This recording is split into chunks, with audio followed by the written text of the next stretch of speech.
Hello and welcome to the First Generation Millionaires podcast. I am your host, Rebecca Barr. I am so excited that you are here today. This is for the conscious business founder who is essentially going first in their lineage and their generation to create success on their own terms. And today I am joined by a really incredible woman that I am so excited to dive into our conversation today. Her name is Sarah Lloyd. She is a PR expert, a podcast host, and an editor of a really incredible magazine. And she describes herself as a storytelling alchemist, which I'm also excited to dive into a little bit more because we are just so values aligned. And I know that she's going to share so many important messages in today's episode. So firstly, Sarah, thank you so much for joining me.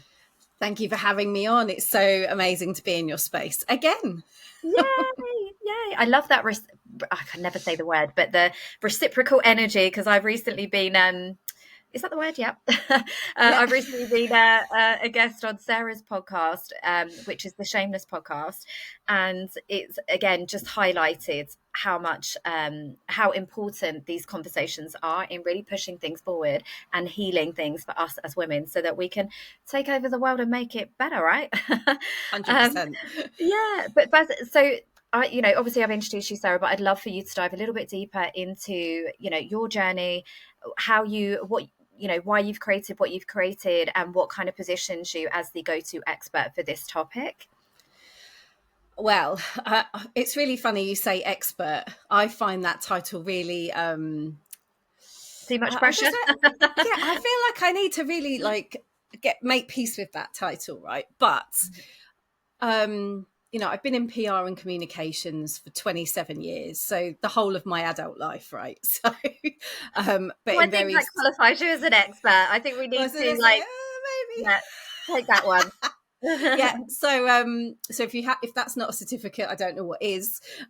Basically, I started my kind of career in. I worked in defence. I worked in a press office. I learned kind of the basic back in the day when there were fax machines and photocopiers and all of the glue sticks that we used to use in the press world.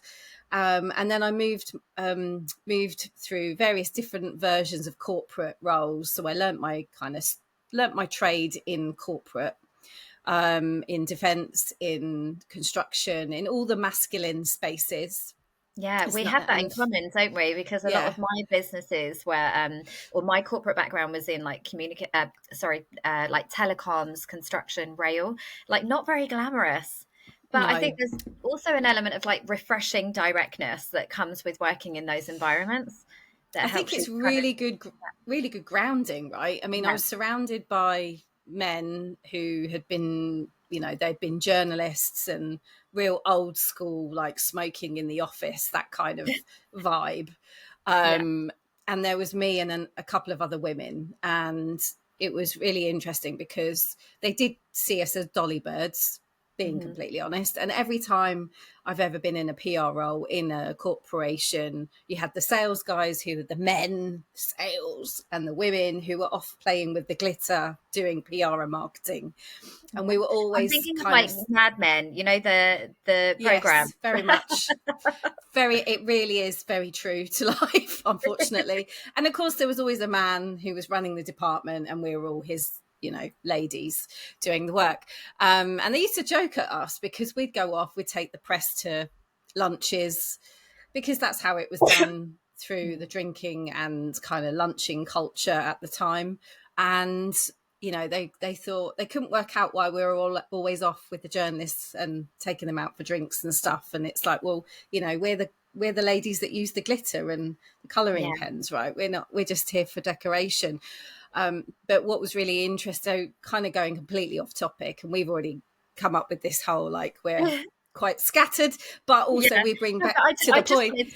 To touch on that, actually, that is the feminine way, though, isn't it? Building, as much as we're seen to be, it's an underestimated skill set. Building relationships is the true measure of success for me because it's about longevity in business. And I was exactly the same as you. I would, win contracts and win hearts and minds through just having conversations and playing the long game when it came to nurturing those relationships rather than just buy my 100%. Stuff, And like which is a I like lost the way art. you mention like the long game, because that's basically what PR is all about. PR is the long game. It's Yeah, about having relationships with the right people in the right places so that the right stories arrive. yeah. And I've, as I was saying, I kind of spent my probably 13 years of my career in corporate, for either in-house or in an agency where we had clients.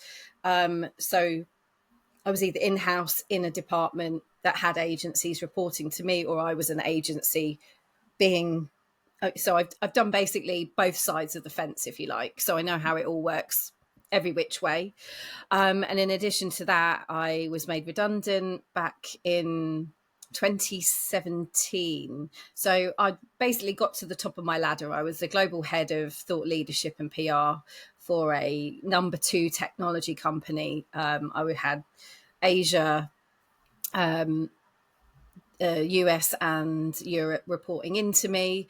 I was my whole kind of job was all about coming up with creative ideas to sell, to promote our products effectively. So I was often doing surveys, and at the time when I left, it was a video conferencing company, and I'd come up with this idea of like, let's talk about how video can really help millennials and people that want to work from home and people that, want a flexible way of working.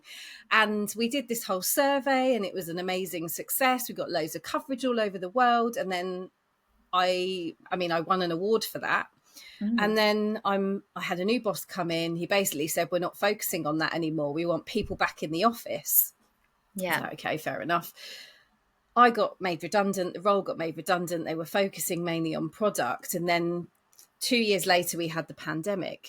So I was kind of ahead of the curve. I was like, I like to think that I've always I been quite love that. innovative, and Yes. like had that foresight. So yeah, I find that Yeah. funny Well, now. I bet somebody else took credit for that idea during COVID. Well, yeah. Yeah, so there was a lady that worked for me, and I know that she was quite successful through COVID. So yeah, I'm Yeah. happy for her because she learned from me. So it's all Yeah. good. And that's But it. It's about yeah, tapping into that abundance, isn't there? There's no end of creative innovation and inspiration as women that we can tap into with our beautiful feminine energy. And it's just knowing that it will come back to you karmically in some way or another. 100%. 100%. But it's a really interesting time, because when he made me redundant, it was also coincided with, so kind of alongside all of the corporate stuff, I had just had 2 children. So I had both my girls in my corporate job. So made the most of I didn't actually make the most of the maternity leave. I went back to work after 8 months because I was so driven and Yeah. focused on my work, and had these 2 babies. And I was like, what the hell do I do with it? These are unknown. I'm going over here where I Yeah. know what I'm doing. So Yeah. I didn't appreciate it at the time, but I had postnatal depression. I was not in rejection of them, but I didn't know what to Yeah. do. And, I hadn't been around children, It's very and overwhelming, isn't it? well, yeah. And I found, I'd had kids late as well. I was like yeah. 35 when I started having my children. So Yeah. Oh, I'm like, 40, 43, just had, like, yeah, we're good. We got loads of time. But I do understand what you mean, because I'd always wanted kids. And yet when I had children, I was like, my whole identity, my whole life has been wrapped up in my corporate identity and success in other people's, views. Like I got my master's and I got my great corporate career, that when that was taken away, it's very confronting, isn't it? It's like, 100%. what Yeah. I did not know what the hell to do with myself, not having the structure, not having a purpose, not being able to essentially wear that mask every day, get dressed and leave the house. I felt so alone and just completely discombobulated. Like, it was so bizarre to me. And obviously no one else is around either. Like, everybody else is at work living their purpose, supposedly. And I think that's what came up for a lot of people during COVID, didn't it? as Yeah. well. It was like kind of likening it to COVID, which sounds really awful because we're totally grateful for the experience. But I resonate with that so much. And yet I'm obsessed with my kids. So I don't think it is a measure of, whether you're a good mom or whether, any of those things. It's just a new No, identity, isn't it? it was such a I see it as a splintering of the Yeah. individual. Like it was a real, like Lucy, my eldest, when she came along, I was like, yeah, I can cope with this. And I had the big money, I had the big job, the big money to pay for the big nursery. So she went Yeah. off to nursery. I'd pick her up, put her to bed, have the Friday off, kind of spend the whole of Friday looking at each other like, what are we doing here? Like, don't know what to do with you. I have that now with Aria, and I swear to God, she's judging me because I'm usually like breastfeeding whilst on a laptop, and she's probably like, "What is this bitch doing?" Like, honestly, she just does not know. She's covered in sick as well. Like, are you gonna clean that up? Like, this is awkward. Like, so I don't think that ever goes away. No, and I think that so that Friday was always she'd just get angry at me because she wanted to be at nursery because she liked the And nursery she's used to people. being overstimulated, isn't she? And having Yeah, that so she was constant. like, what's going on? Who are you? Why are you why is bloody Peppa Pig on all day? But Where I is my assume schedule? exactly. But I mean, we had a great NCT group, and it goes back to that female piece around. Like we had an amazing circle of women that we were, messaging in the middle of the night, like you do. Like these, Yeah, that I don't speak to many of them anymore, but there have always been circles of women around me, and I didn't appreciate that until I started the work that I do now. yeah, But back at that, so the girls were. I was doing my corporate job. I was heavily pregnant when I did the big kind of survey that I was telling you about, the big project. Heavily pregnant with Amy. I'd spent loads of time working with the founder of the business, so I was really kind of like, I don't know, I made it, right? So like, you were successful or whatever you want to call it. So I was hanging out with the right people and heavily pregnant, and then won this award, and then this guy comes in and basically says your role's redundant.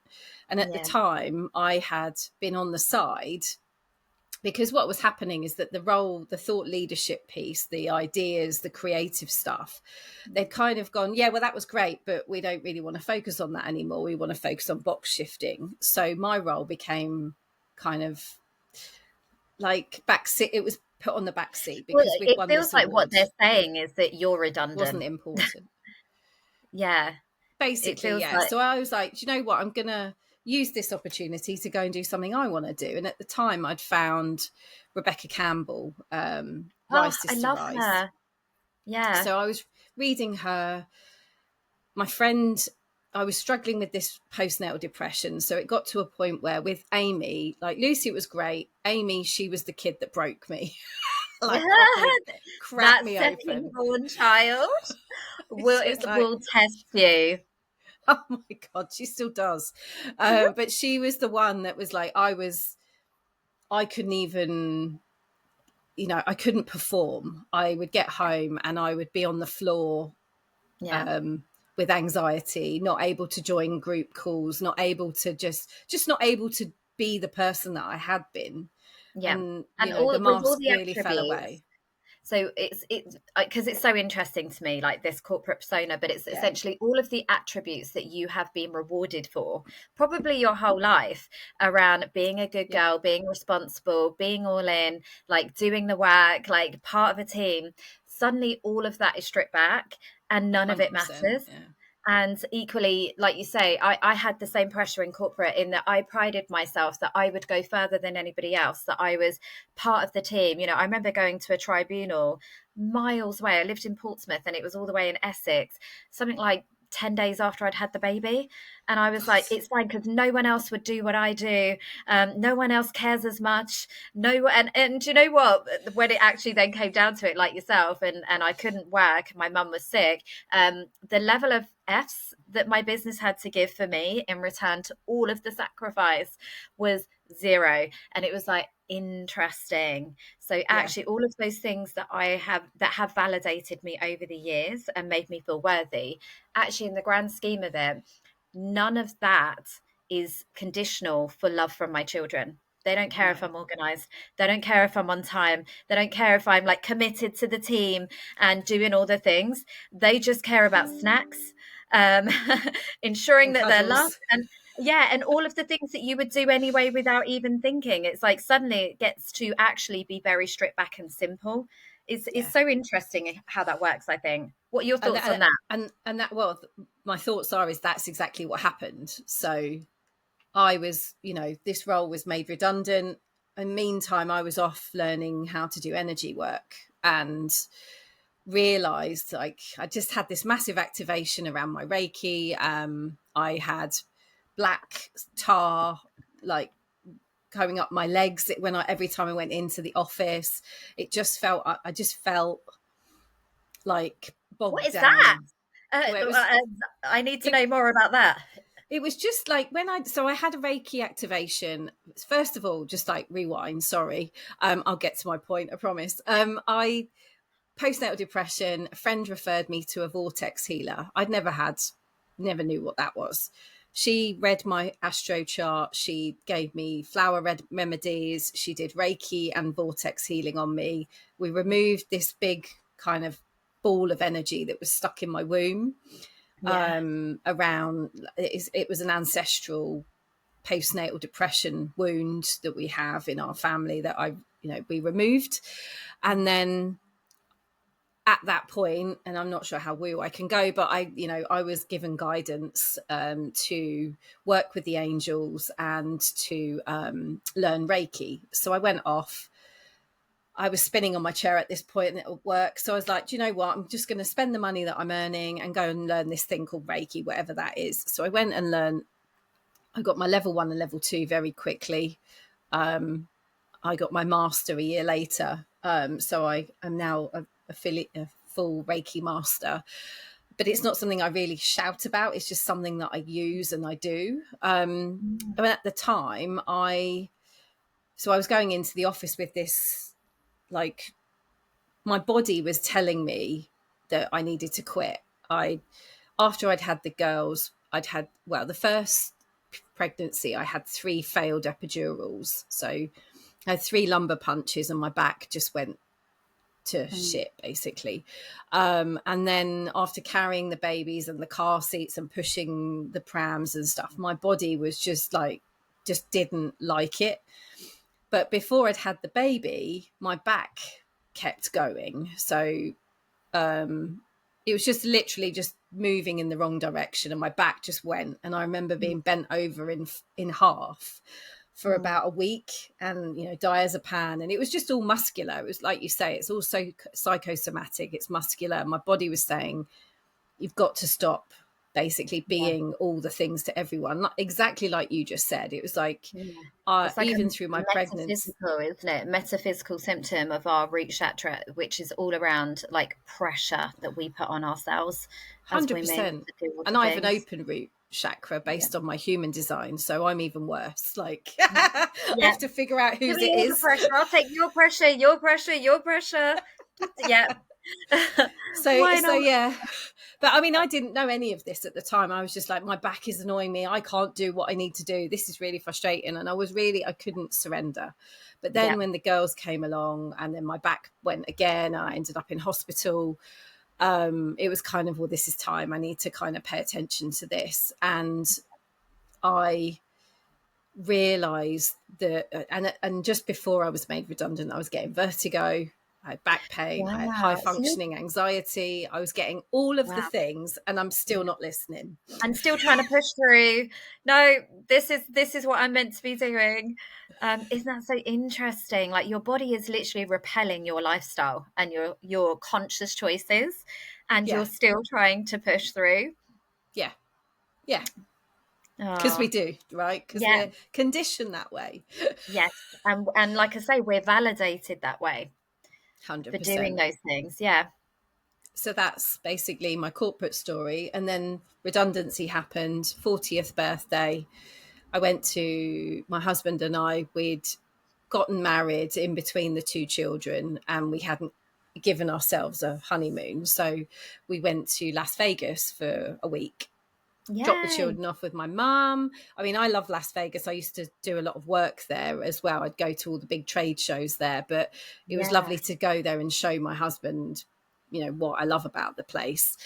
And we went, and I remember sitting, we were just about to go on the helicopter into the Grand Canyon. And I was sitting with this kind of, I either take voluntary redundancy or I can take a sidestep in the business and learn and go and work in channel marketing. Yeah. I've done PR all my life, man. Why would I go and work in channel marketing? Like, seriously. Yeah. I was sitting there Yeah. going, for me, it's a no-brainer, but I needed his not permission, but his agreement. Yeah. Well, you're a team, aren't you? And Effectively, yeah. that's what a lot of there's, you know, I came up in the Boss Babe era where it was almost like sod everybody else, like 90s Spice Girl, you don't need a man, da da da.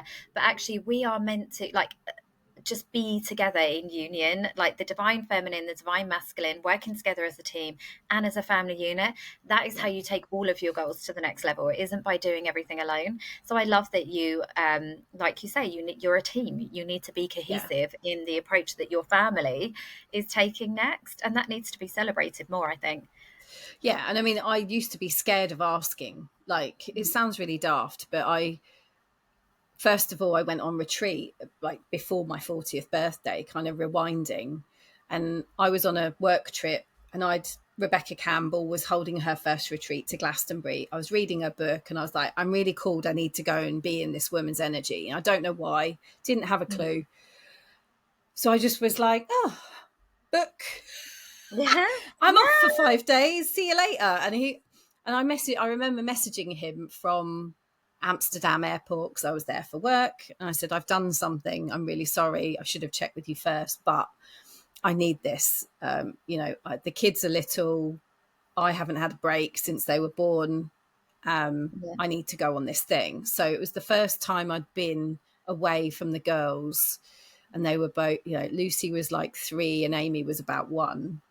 And Yeah. I just said, look, I have to do this for me. And he was like, of course you do. You need to go. So I was like, well, I'm kind of going anyway, but yeah, sure, thanks. So Thank I you very went. much. So It's I went. amazing how capable they suddenly are, isn't it? I went to a retreat Yes. in California when the baby before last was around that kind of like 9 months, 1 year, 5 kids. And honestly, the fact that I got there, I was like, I don't care if I come home and my house is burned down. Like the kids will, as long as they're all okay physically, like Yeah. everything else can go to shit. I don't care because the same, I needed to go. And yet when I came back, it was like, oh, hi, you're back there. And like, no one cared. I was like, I thought you were all going to fall apart. And actually, they were absolutely fine. And I think my girls actually like stepped up and helped out. And I'd written this like daily plan, and I'd prepped and got all the uniforms and the activities ready. And it was like, yeah, no big deal. Everything's fine. Yeah. No one died. So I'm like, Yeah, there is oh, that. There is that, yeah. isn't there? Like, yeah.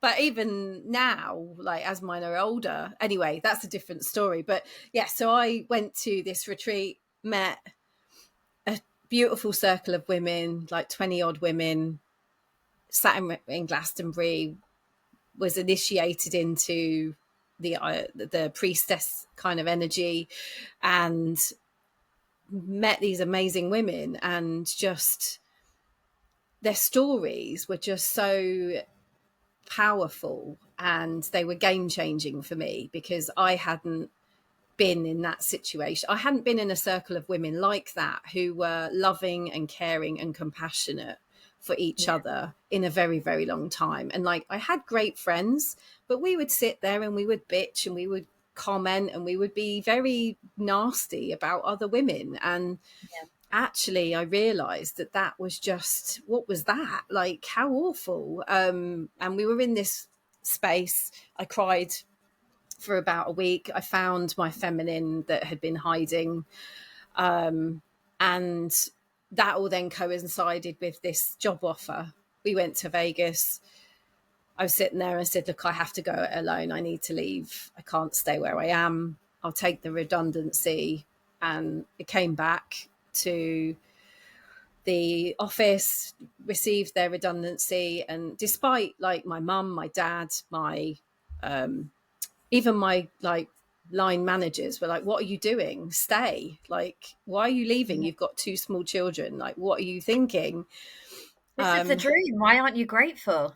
Well, exactly. But there was one story that, and this is where the shameless stories piece comes from. There was this guy, we're waiting for the helicopter. And we saw the pilot came out. He had white hair. He looked really quite, distinguished. And he was proper redneck, come on, get on my helicopter. And it's like, we're in this helicopter going into the Grand Canyon. And he was like, right, we're just about to dive. But first of all, I want to tell you this story.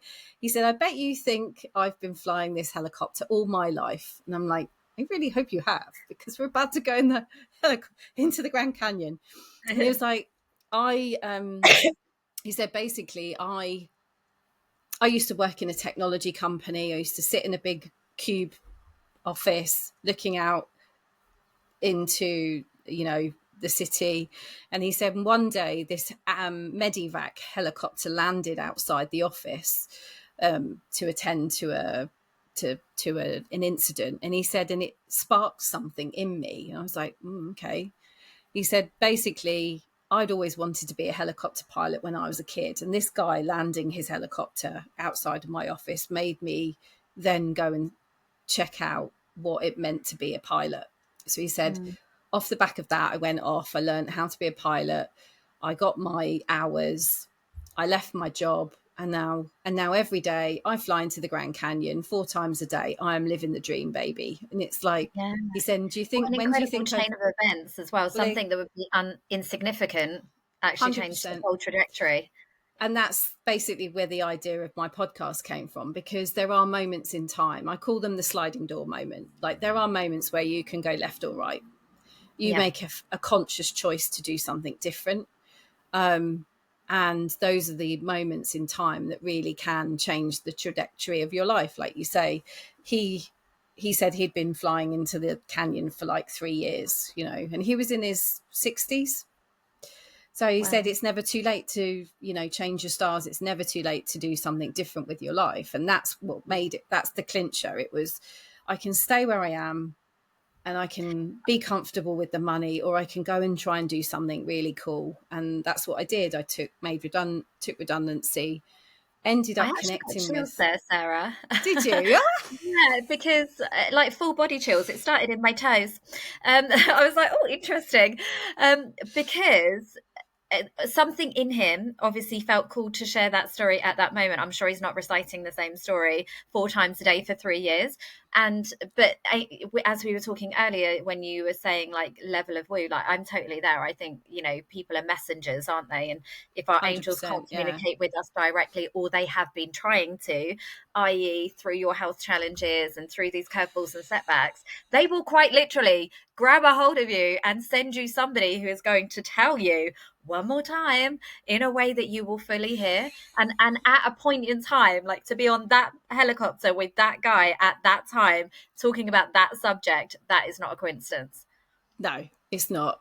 Like, yeah. And we'd been talking about it over breakfast before we got on the helicopter. I was like, and funnily enough, our like wedding song, the song we danced to, was playing in the background. Like, there's all the little tiny little signs. I was definitely tuned into something higher than us.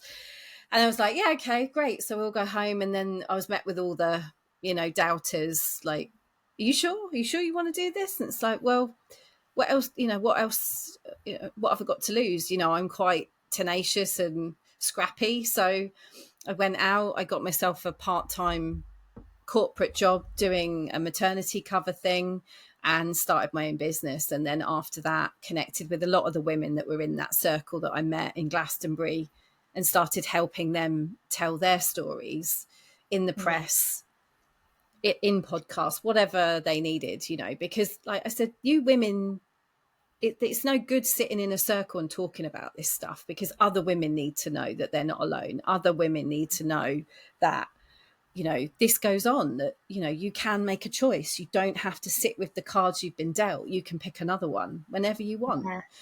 And you're So that kind of that medium that helps them to amplify their message, which I absolutely love, because that's come through very organically from a place of service, where you've got a skill set that comes very naturally to you that will enable other women to amplify their missions. And that is just such a beautiful thing. It's not like, oh, I retrained and just thought this will be a fun way to make money. And I think we're no, very aligned in that. For me to become a business coach, it wasn't from a place of like, oh, I could make money here. It was because I didn't even know it was a thing. It's something I've yeah, been doing intuitively since I was 4, where I was like, oh, I can kind of see the moving parts that other people can't see and identify the opportunities. But what I like to think is, in me lifting other women up to make more money helps them to increase their impact, but also make their business sustainable. yeah. Because if they're just getting by, who wins in that situation? So I love that amazing things can happen when you're just coming from a place of wanting to help. Yeah, 100%. And that, I mean, that is it's been an interesting ride. And I'm sure any entrepreneur that's listening will also probably, there's been bumps, there's been pricing, there's been grumpy clients that expect something and, you just can't deliver, or, Yeah, there's an expectation. So that is something that I think it's a baptism of fire being a founder of your own business, but yeah. also, you know, there's so much growth. Like I would never have grown like I have, You have to will. shed, don't you? Yeah, You have to shed that 100%. corporate version and then come through as like this inner bad bitch that you never knew was there. Yeah, 100%. And it's great modeling for our kids as well. Like, I mean, my husband, he's still got a 9 to 5 job and he still works in the corporate environment, whereas I'm a bit more flighty. But I Yeah, think I love the fact that we can both show, just by what we're doing, that you can choose whatever path suits. You don't yeah, have to subscribe to get a job, off you go on that yeah. ladder. You can be entrepreneurial if that's what if that's how Yeah. that's what's in And you, I think everybody should. That's the thing. Like we were talking earlier about energy kind of offline, and saying how it can equally, though, when women have stories to share, because of just the nature of how things have been for us around here for the last, couple of thousand millennia.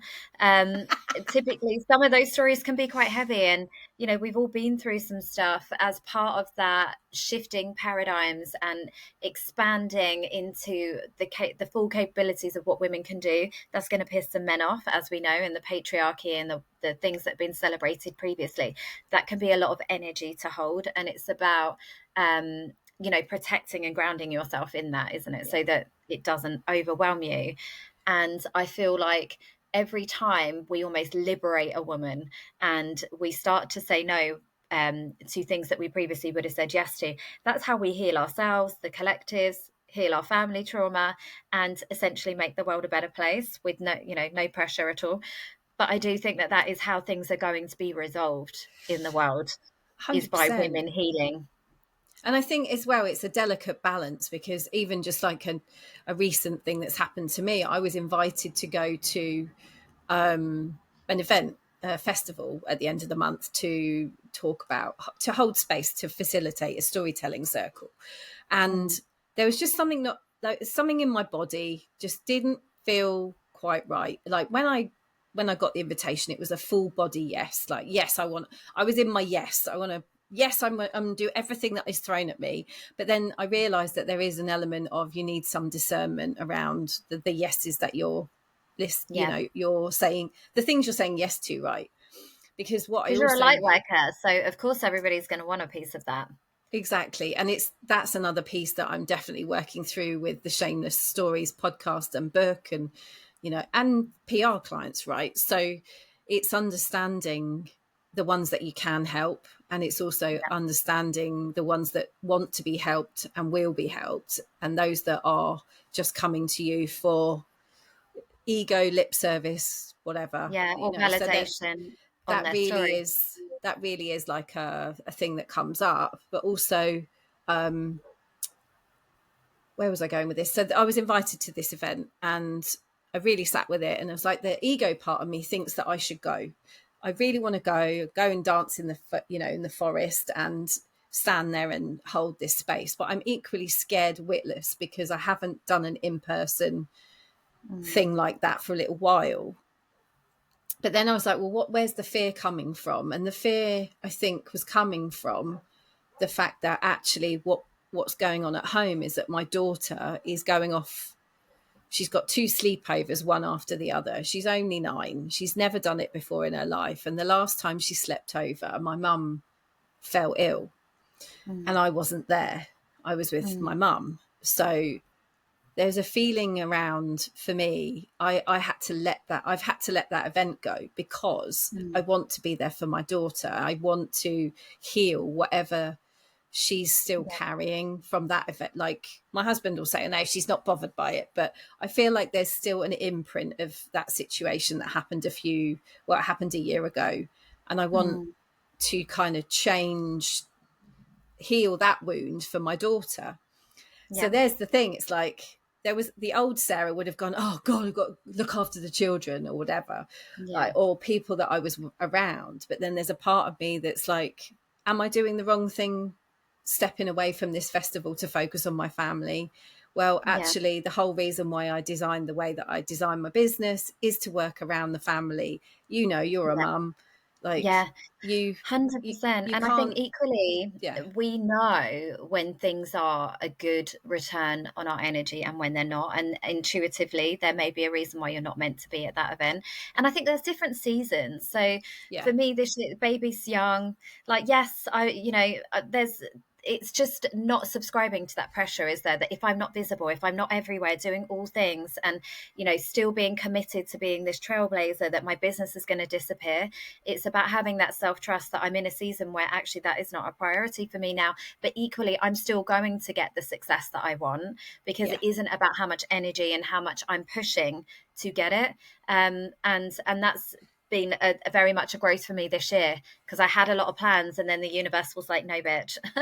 And I got sick, baby got sick, and it slowed me right down. And yet my business has continued to thrive because I'm still showing up in the places where it matters, which is like having these conversations, building connections, having relationships.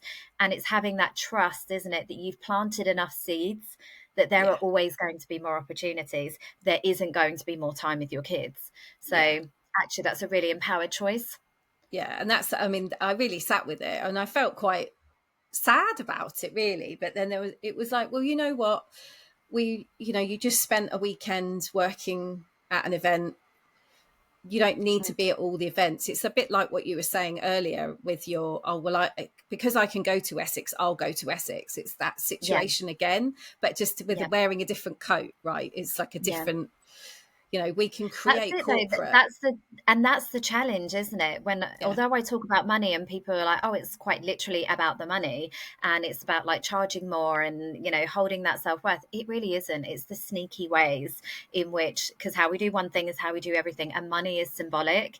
It's not even about the money. It's about, our ability to receive what we feel worthy of, the yeah, conditioning that has kept us stuck and, fully living our best lives. So it comes up again and again and again as an entrepreneur, but just in different ways. And it's yeah, about you having the radical self awareness and discernment to connect the dots on, actually, what am I saying in this moment? Why is this coming up? That's the journey, and it's fucking exhausting at times. yeah. That's why we all need each other. Yeah, yeah. I totally agree. I totally That's agree.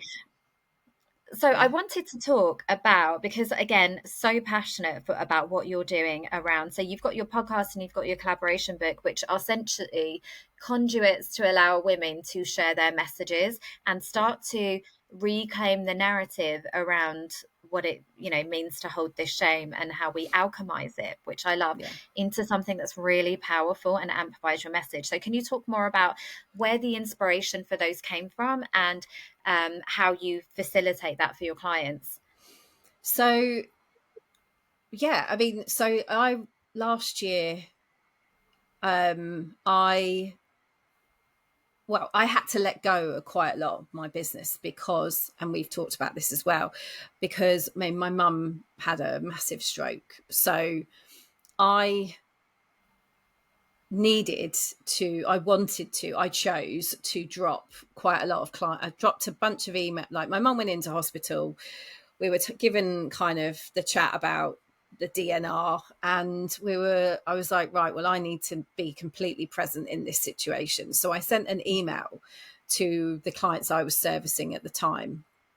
And to be honest, I'd gotten to a point where a lot of the clients I was working with, I just didn't feel like I could help them, but I wasn't able to have the grown-up conversation of, it's not me, it's not you, it's me. You know, we probably need to like draw a line under this relationship. And what actually happened was the universe did it for me. So mum had her stroke. I then sent an email and just said, listen, I'm not working on anything for the next 2 weeks. Sorry, you're not, without being mean, this is more You're important not my to me. priority. So most clients were like, absolutely fine, crack on.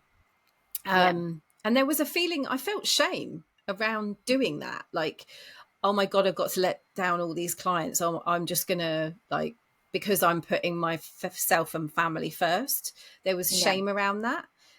And I was like, hang on a minute, this isn't good, because I shouldn't feel this. If I want to spend time with my family, I should be able to do that without feeling that guilt and shame. Yeah. So there were lots of little instances like that. But that particular story at the time, there was a client who just messaged me like 3 days later and said, so how are you getting on with this thing that I've asked you to do? Oh, by the way, how's your mum? And it's like, oh my God, my mum could have died. Like, she could be dead. You know And what? you've just rocked. I've got literal chills again, Sarah, because of the synergy. So I literally had a dream about something that happened, and it was so along the same conversations of what you're saying. So at the beginning of the year, I was still planning to, run my mastermind. I had everything in place. I had a couple of one-to-one clients that I was working with. Again, because as a, solopreneur with the best intentions in the world, I'd had terrible health last year, terrible health this year, and you got to earn money. I'm the sole income provider for me, my family, but I'd had enough recurring revenue in place to kind of allow me to have some sense of maternity leave with the baby. And I was literally dreaming about this last night because of that reason, that shame. Because what happened was, as soon as I was induced early, so I'd had all my best laid plans, and I was going to be working until after Christmas, and then do a couple of bits in January, and then baby was here, so that's great.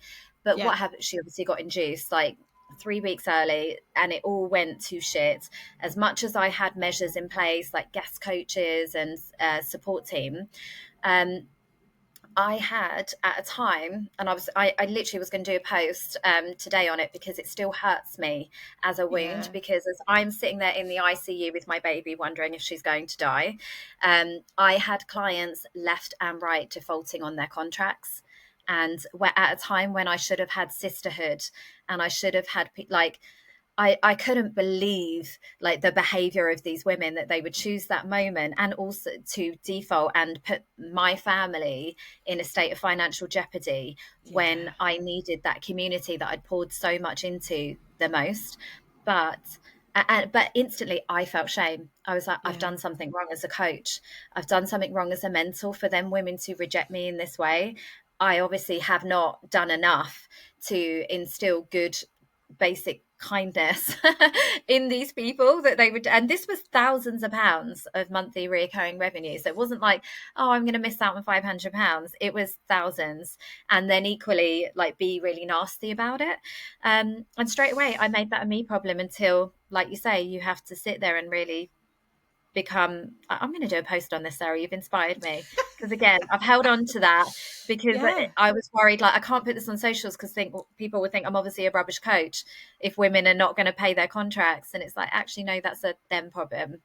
And no, and more healing. And it was I had three things came up around the same time, similar.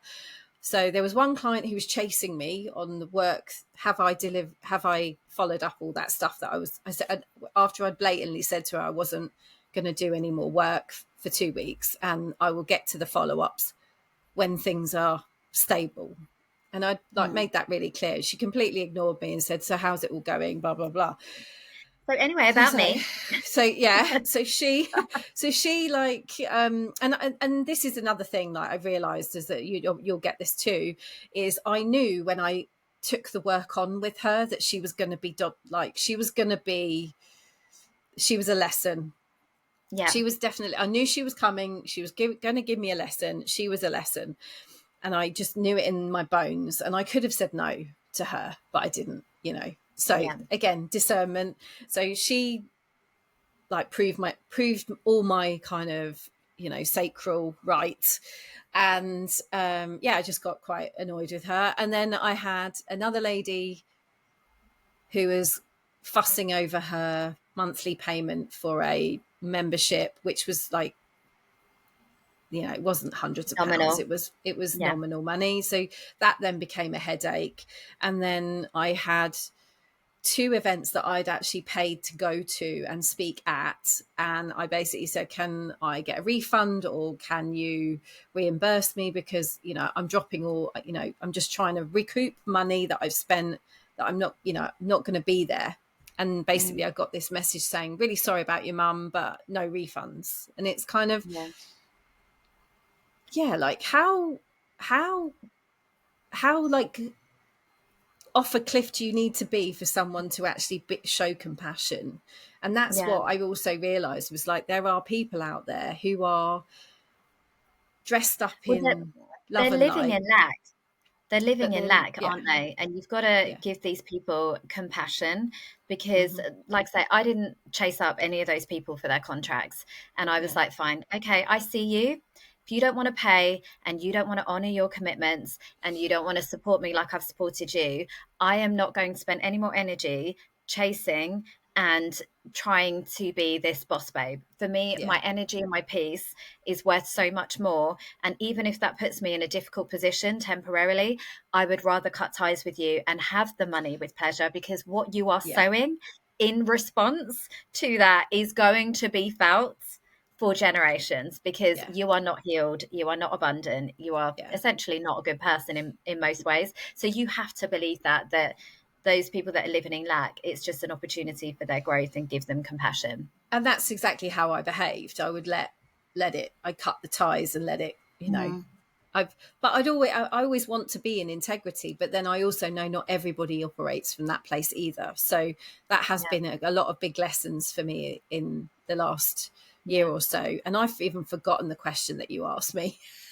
No, well, I Oh think wait, where it's did just the like we shame just come need from? like a topic and then we talk about it so much, but because there's so much gold in that, just like having the conversations, having a coffee together with other women. Because what I was going to say was, it does actually circle back to what we were talking about at the beginning, about how business is about the long-term relationships.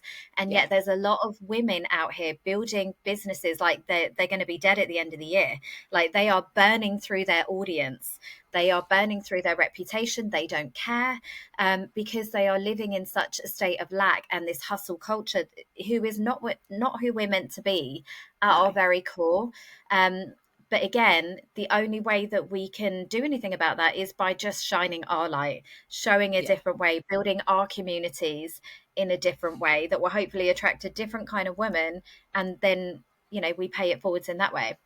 And I mean, that's the thing that I teach people with the PR, and obviously Yeah. going back to the Shameless Stories podcast. So Yeah. that all came about because I was of my relationship with shame, because I was feeling Mm. shame in, you know, I'd worked through the shame that I had around being a mother. I wrote a book about that, you know, that all kind of that awakening moment around being a mother and what that meant, and actually Mhm. knowing that all women have that mothering energy within them, whether they are physical mothers or they're mothering other women.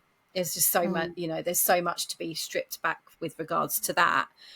So I thought, you know what, I want to, the thing that I really found is that I was in a container with a lot of other women who were telling their stories and, you know, why they'd set up their business. And the thing that really struck me was, often we have these stories that attach to us in our childhood, like, you know, not good enough, not, you know, not seen, be quiet, blah blah, all the things, right? So every single person that comes on my podcast has talked about something that's happened around childhood, about worthiness, and we're all of a certain age, and I just wanted to give people a space to talk about those things, because often, you know, there is healing in speaking, and that is a modality that, like, you don't have to go to a therapist and have counseling around. You just, sometimes it's just sharing a story and sharing a lived experience with somebody else can help to transmute any stories that we're carrying with us. So it was meant, you know, Shameless Stories, the podcast, was all about the sliding door moment, like my moment with my helicopter pilot. I mean, there's been many more moments after that, but that particular one was quite a big pivotal shift for me.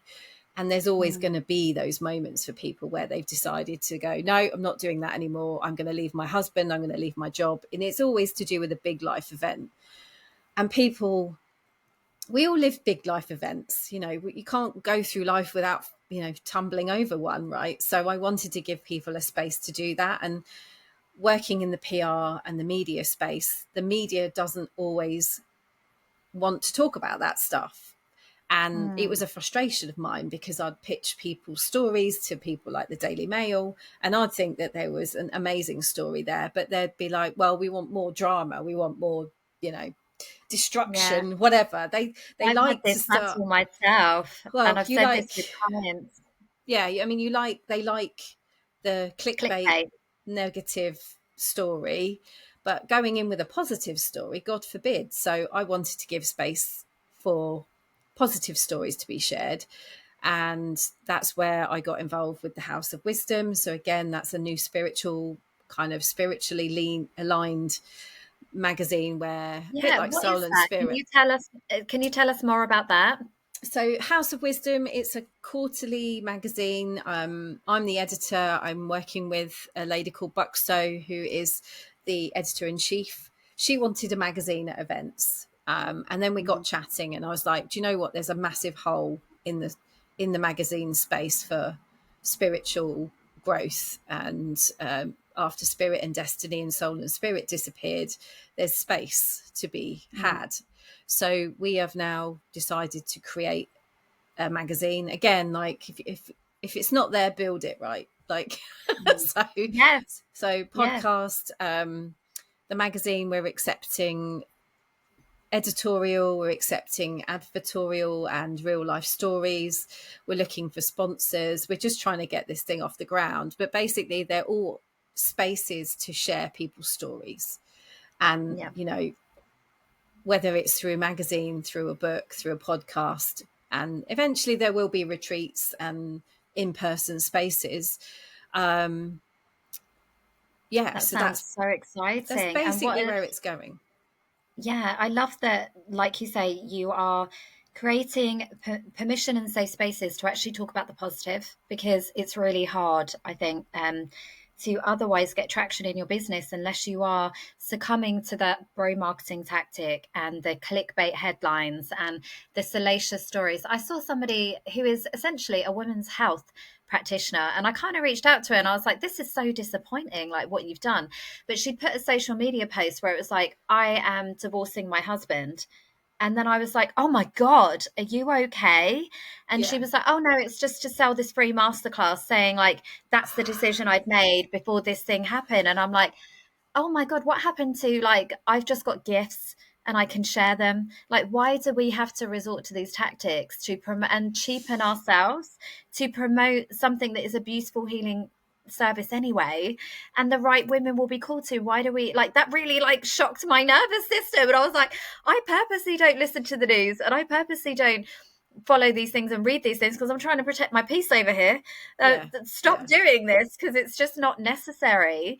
Yeah. And yet again, when I looked for press and PR features, that's all they wanted Yeah. was, you know, single mom, 6 kids, women talking about wealth, and every headline was just so argumentative, so not in my voice or tone or Yeah. enabling me to be part of the solution, that it really made me quite disillusioned with getting visible, because I was like, I don't want to resort to any of that.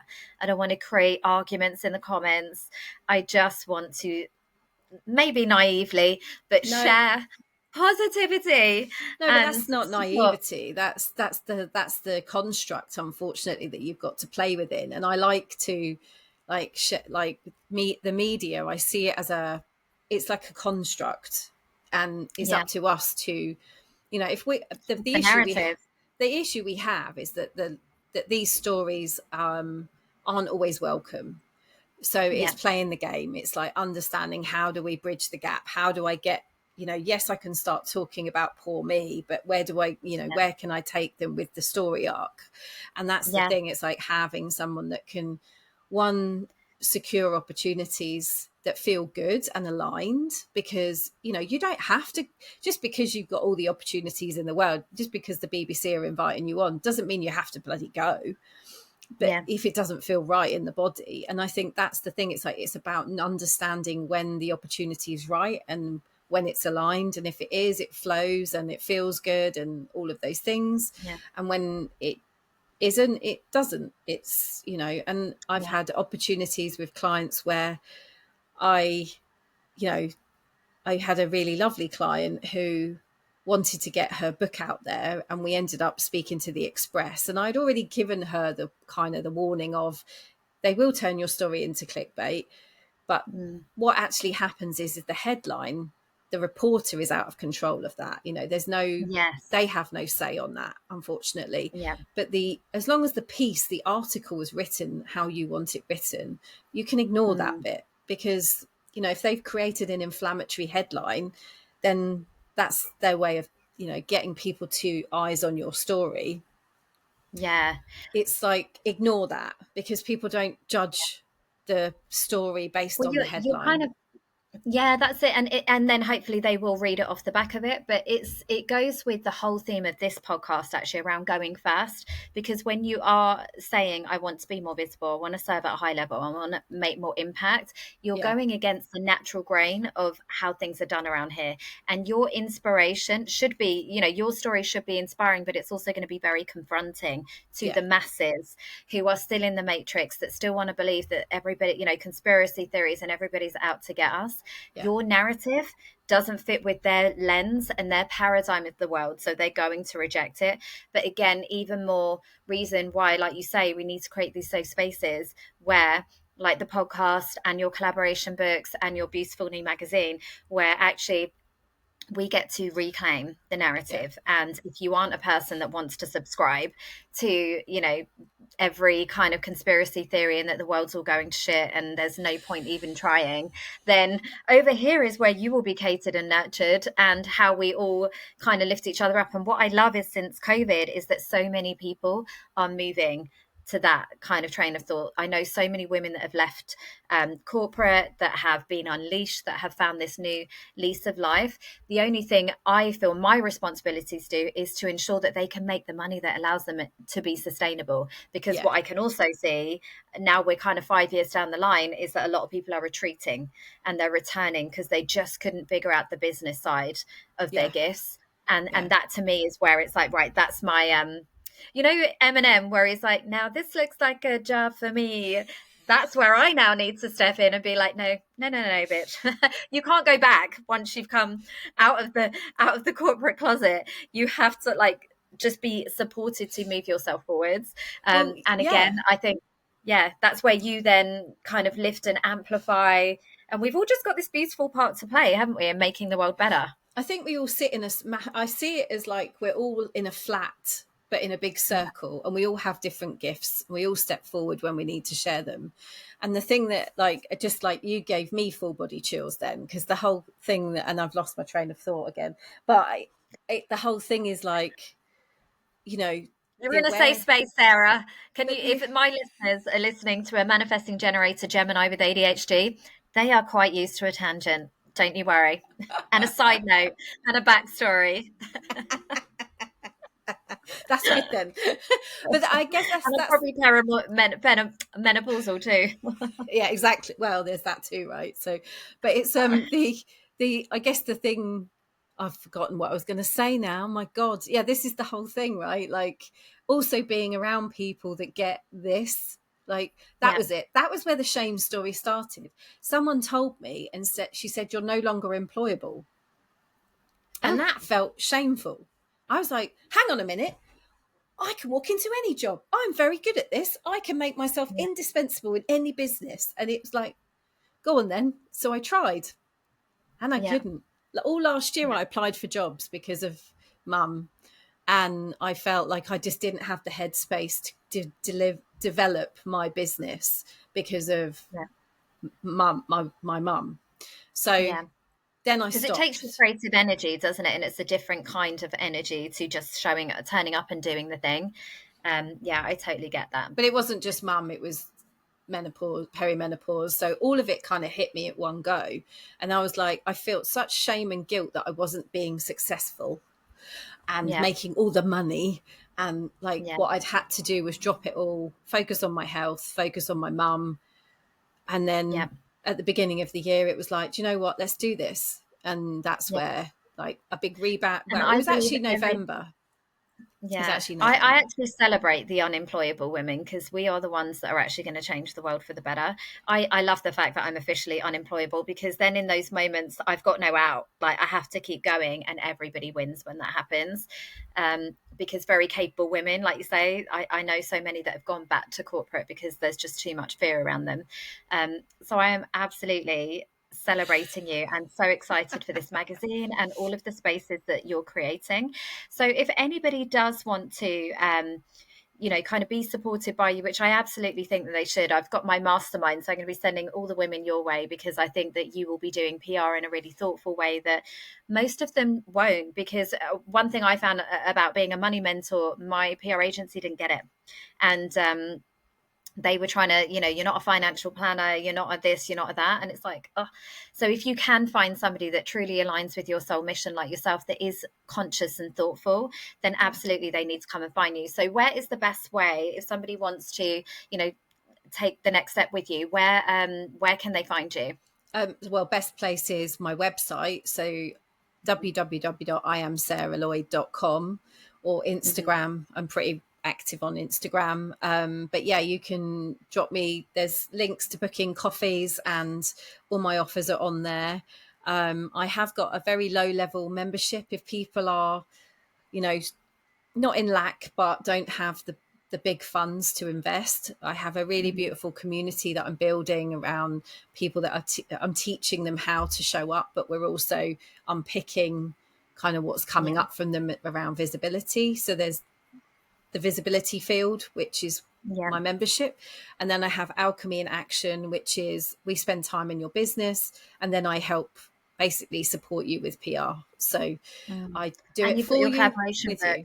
And I haven't have you? Shameless Stories, the book. So I'm looking for beautiful stories where, sliding door moments, perspectives on shame, whatever wants to come through actually, Mm. for the Shameless Stories book, which will be, we're submitting 1st of September. So there's still a bit of time to write a chapter if you feel called. And then we're going to do a lovely launch event and all of the things. So I'm quite excited. I feel And like there's going and to I be some, definitely celebrate. I yeah, think it'll be amazing, and I'm absolutely sharing that with my communities also because I think there is a lot of healing in reclaiming your power and owning your story. And I think that 100%. that could be the block for a lot of women to truly get. And super side note, sorry, just before we wrap up, but equally, when people are worried about AI and ChatGPT, this is how you overcome all of that innovation in business, because we're living in an information technology. People don't want more how to or more knowledge. They want more relatable people that they can engage with and can be serviced by. The more that you own your story, the more that you show up with authentic soul-led content, the more that you will not have to worry about any of these things from taking your business. And that comes from the work Yeah. that Sarah will help you to guide you through in owning your story. So I just want to say thank you so much for Thank being you. here today. I knew we were going to have such an incredible story. And I love all of those takeaways that have kind of been like weaved in throughout everything that we've been talking about. Please do go and find Sarah, and I will absolutely be going to look at the magazine also. And I hope you have a fantastic rest of your day. Make sure you like, comment, subscribe, share it with your business besties, because that's how we, you know, get the word out and make the world a better place. So thank you so Amazing. much, Sarah. Thank you. Thank you for having me.